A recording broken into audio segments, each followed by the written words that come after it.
Hi everyone, welcome to my channel. My name is Lisa and today I am going to share with you my new budget planner.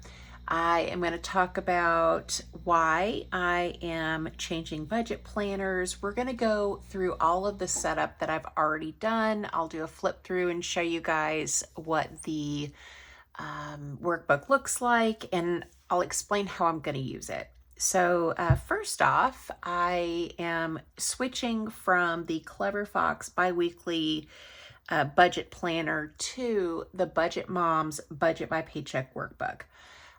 The reason why I have decided to change my budgeting workbook is because I need to take control of my finances and I need to do a better job of tracking my expenses. And I just feel like the way that she has changed the workbook from previous years, it is simpler to use. There's not so many worksheets, and I definitely think that this is going to work better for me than the previous version. So that is the long and short of it.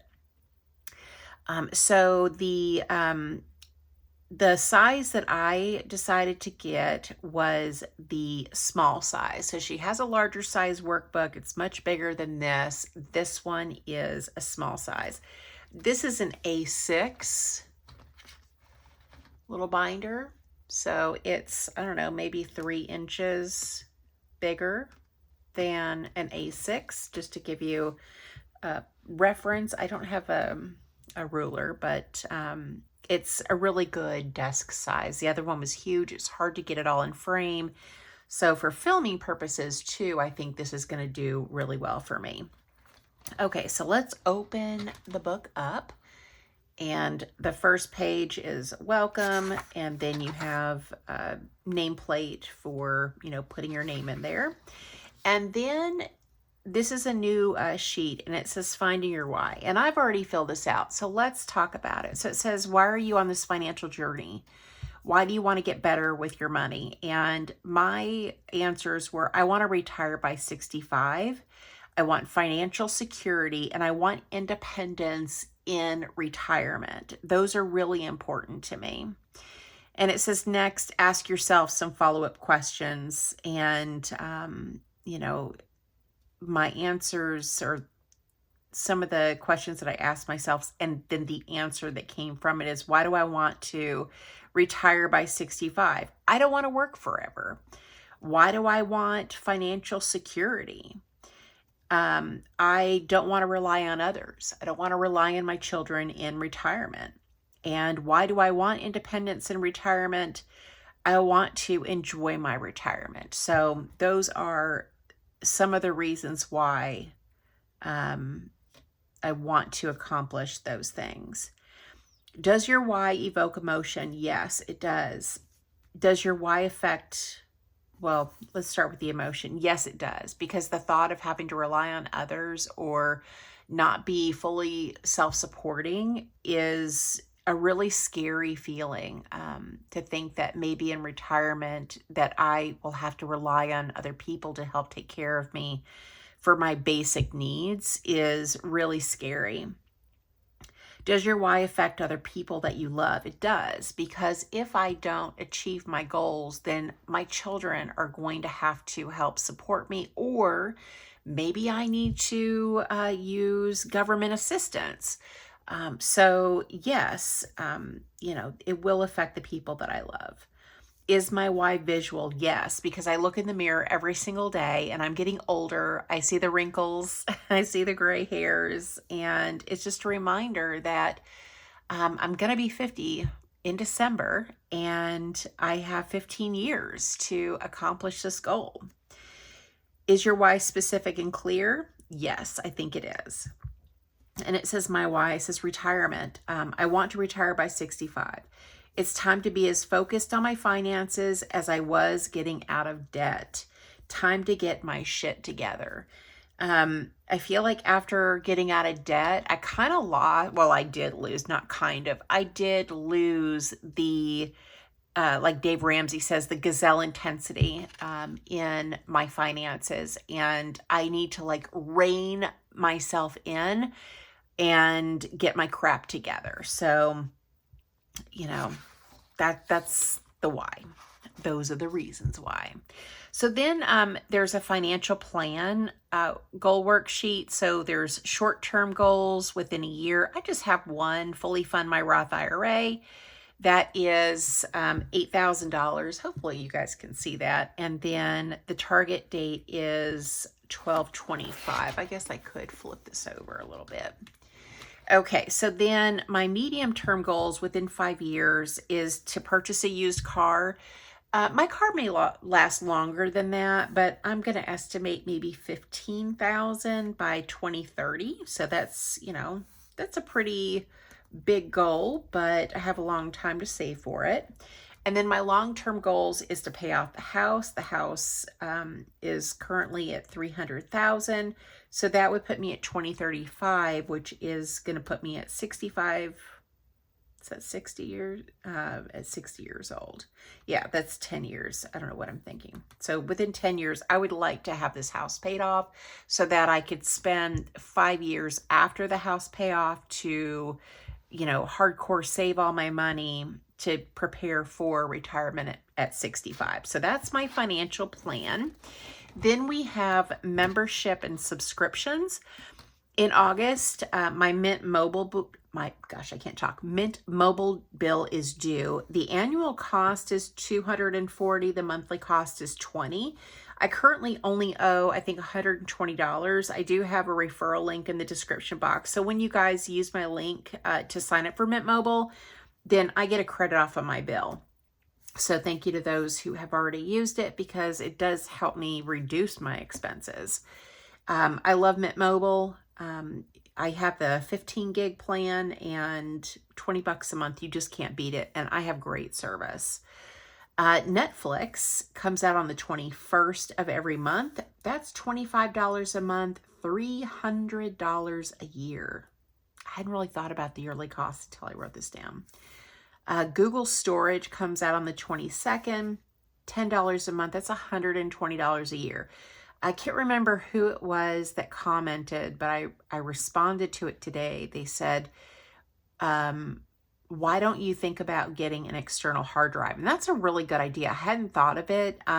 When I first got my Google Storage, I have a bunch of, you know, physical family pictures, and I was scanning them in using an app on my phone and uploading them. It was before I had a personal computer. So the only computer I had at the time was my work laptop, and I don't put personal stuff on my laptop.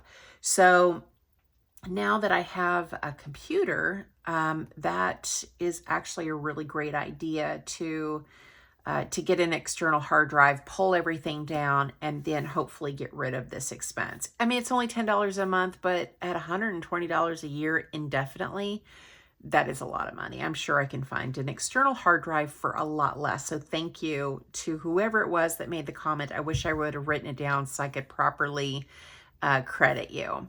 And then in January, our HOA is due. It's around somewhere between $160 and $180, just to have a round number to put on this worksheet. I put $180 at $15 a month, and that's the entire expense. And my daughter is, of course, responsible for half of that. So those are all of my memberships and subscriptions. I've really taken my budget down to the bare minimum.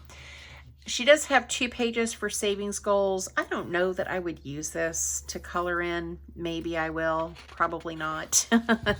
And then she has the yearly spending overview. So this is a place to have all of your categories. So the thought is in this workbook, and I'll show you here a little bit, there's a place to set up your categories and define what falls under each category. And then as you're keeping track of your expenses, your bills, how much you're paying throughout the year, then you come back each month and you put in those amounts here so that you can see at the end of the year how much you're spending. So that's what I did. And I put the color all the way across just to make it easier for me to write in those amounts. I think this is going to be really important for me, and the best way for me to get my crap together is to get really serious about tracking my spending.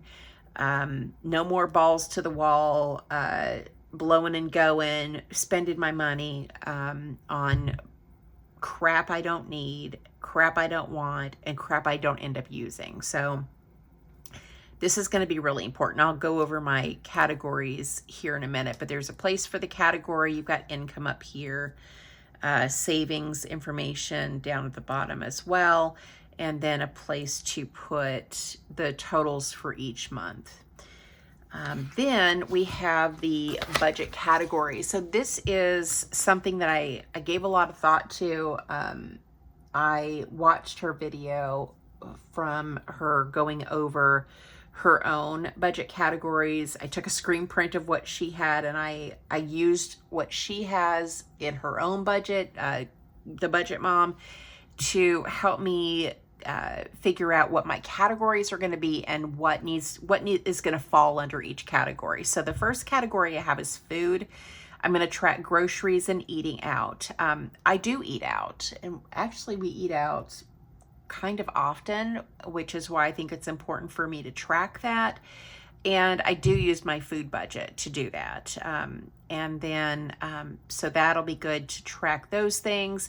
Fur babies, that's going to cover vet visits, medicine like flea and tick. Then we've got food, litter, and treats. For my housing expenses, I'm going to track mortgage, pest control, utilities, trash, and cleaning. And as I was doing this, I realized the pest control company is coming Monday.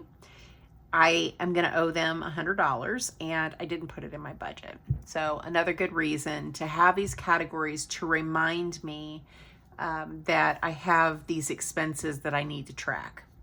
Then we have household expenses. That's going to cover cleaning supplies, paper products, and laundry supplies.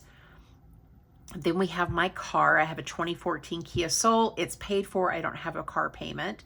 So the category is going to cover gas, car maintenance, taxes and tags, and my insurance. So instead of paying my insurance every 6 months, I'm not getting any discount by doing that. I am going to start paying that monthly so I can start tracking it. Then I have fun and entertainment. So this is going to be interesting to see how much I'm actually spending each month. So fun and entertainment is going to be Netflix, vacations, concerts, which my daughter and I love to go to concerts, activities. So let's say we want to get a pass to the water park. What else? Movies, fun things like that. Pedicures. I do like to get a pedicure, and I do use my spending money if my mom doesn't treat. So I need to track that. And then hobbies. So crochet. I love to crochet. I love Joann's. I love to buy yarn, new crochet hooks, knitting stuff, Tunisian crochet, you name it, I love it. And so this is basically anything that I would spend my spending money on, and just fun things. Then I have savings. I'm going to track my 401k, that's not right. Thank God for erasable pens. This was supposed to be Roth IRA. My 401k is pre-tax and comes out of my paycheck. I'm not tracking that, because this is something that I have to manually pay. So Roth IRA, my sinking funds, challenges, so savings challenges, and my overall savings goals. Then I've got a category for holiday. It's going to cover birthdays, Christmas, Mother's Day, Father's Day, decorations, and any related expenses for the holidays. Next, I've got health. So it's going to cover vision, dental, medical, and medication. Anything that, I need to maintain my health. And last category is miscellaneous. This is where I need to start tracking unbudgeted and unexpected things that come up that I just didn't think about or I forgot needed to be covered in any given paycheck. So I think that's going to be really important for me to track as well. So the next page is the notes and thoughts, and I don't have anything there right now. And then we get into the tabs for each paycheck, or each month rather. What I like about this one, there's no dates. There are no dates. And I just ordered this last week and I got it yesterday. So it took 5 days to get to me. She still has these as of the end of November 2024. She does have these in stock if you want to pick one up. And if you just Google the Budget Mom, you should be able to find her website. But the tabs are undated. There's no month. So I'm going to start in December. So I'm going to start December, January, February, and so on. Whereas before it was dated and you had to flip to the back to get to whatever month you were starting. And I really appreciate that it's blank now. So the very first page, or the pages for each month, is the monthly view. I use this to track all the things that I'm expecting throughout the month, but I think I'm going to start doing weekly check-ins and be a little bit more intentional about my spending and tracking my spending. So I am going to use the days to track, you know, what I spent each week. I've got stickers coming from Van Lily Stickers.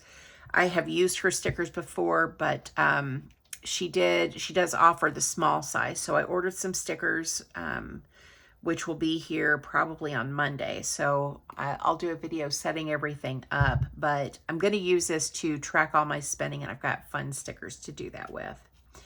Then we've got the Paycheck Budget Tracker and the Cash Envelope Breakdown. So the Paycheck Budget Tracker, there's a place for your income, fixed expenses, variable expenses, savings, goals, and debt. Now I'm debt free aside from my mortgage. So, you know, this is going to be a new box for me to use since there's no separate box for extra savings. She's changed it to savings goals over here. So I guess I'll have my Roth IRA and all of my sinking funds here. So fixed expenses, variable expenses like food, household, that kind of good stuff, savings goals and debt, paycheck date, and I don't know what that is up there for, maybe the month. So that is good. And then each one has of course, the category, the date, the budget, and the actual. So I need to make sure that I'm coming back and filling this out for the actual amounts. Then we have the Cash Envelope Breakdown. So this is where you can put down all your categories for your cash envelopes and your denominations to make it easier to figure out what you're going to take to the bank. And then it goes to the next paycheck. I think there's 5, 3, 4, 5. Yeah, so 5 paycheck budget trackers, which is good for me because not only do I have my regular paychecks, but I also have YouTube income. So that'll be nice to have enough pages to get to budget all of those things. Then we have expense trackers, date, transaction, category, the withdrawal amount, deposit, and ending balance. And there's 1, 2, 3, 4, 5, 6. So there's 6 expense tracker pages. Then there's the debt payment plan. So this is going to be really nice for me to keep track of the progress that I'm making on the mortgage. There's a place for your creditor, balance, interest rate, minimum payment, and order. I only have the one creditor, but if you had multiple, you would order them, you know, in order that I guess you would pay them off. Extra debt payments. And then your monthly debt progress and overall debt progress. So last month's total, this month's total, debt progress monthly, and the percentage, total debt you started with, this month's balance, overall progress, and the percentage. So that's going to be really fun to track. Then we have the monthly net worth tracker. This is going to be fun to do as well. I'm a nerd. Yes, I think all these things are fun. assets, liabilities, change in the amount, change in the percentage, and then your total net worth. And then we have the budget, monthly budget category breakdown. So I'll highlight and put all my categories here. Starting balance, whatever money I have, income I've earned, other income, savings used, and your total inflow, she calls it. Budget categories, monthly budget, what I budgeted, how much I spent, the difference, and the total of the income that was spent on each category. I think that's going to be really helpful to know. And then I think is this the last page? Yes.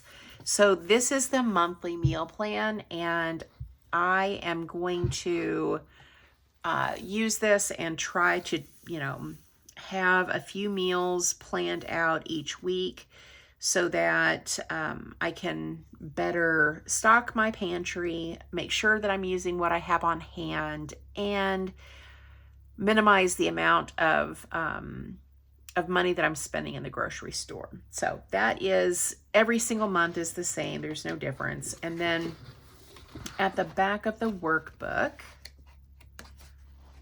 there are stickers. I'm not going to use these. I didn't really care for these date dots. I try to use them before. They're what's the word? Shimmery, silver, whatever, and it doesn't show up on camera at all. So I'm not going to use those. She's got all sorts of different stickers. I won't use them. She's got the months for the tabs. I will use that. And then some other stickers that I won't use, and then a pocket in the back. So this is the budget planner that I'm going to start using as of December, which I'm really excited about. I feel like I've been really wishy-washy about how I'm doing my budget, forms, books, whatever. But after I saw the changes she made in this book, I thought, man, I think this is going to work for me. And I think it's really going to help me take control of my finances. So let me know down in the comments what method you use. And let me know why you use it, and help other people in the comments find other ways to do their budget, different systems. This is not the end all be all greatest thing since sliced bread, but I think it's going to work for me. Time will tell. So yeah, let me know what you think about it in the comments, and let me know what you use. Thank you so much for watching. Thank you for supporting my channel, and I hope you guys have a great day or night wherever you're at. Bye.